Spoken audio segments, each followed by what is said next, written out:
าธารณสุขของหมู่บ้านใต้เมืองนะครับพี่น้องเขาเปิดปีนี้นะครับก็เห็นหลัง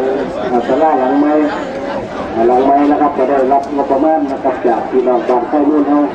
นะครับเป็นผู้ได้สนับสนุนงบประมาณมากนะครับตรงนี้นะครับคิดงบประมาณไปอยู่ประมาณ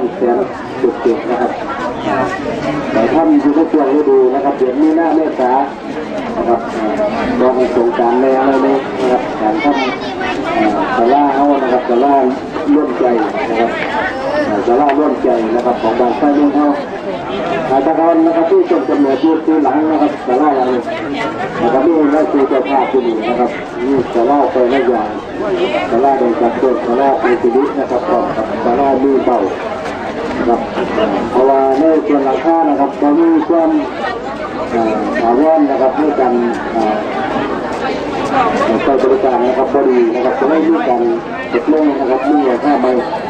กับอันนี้ที่นักเรียนที่เราเข้าในด้านประมาณนะครับที่เราบางใช้เรื่องเข้าเนี่ยนะครับเป็นเจ้าภาพที่เกิด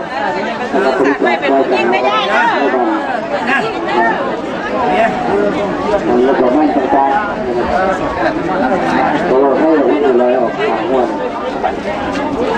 คนกับพี่น้องเขาไม่หลายนะครับไม่หลายคนตกกระตูนะครับแต่ล่าหลัง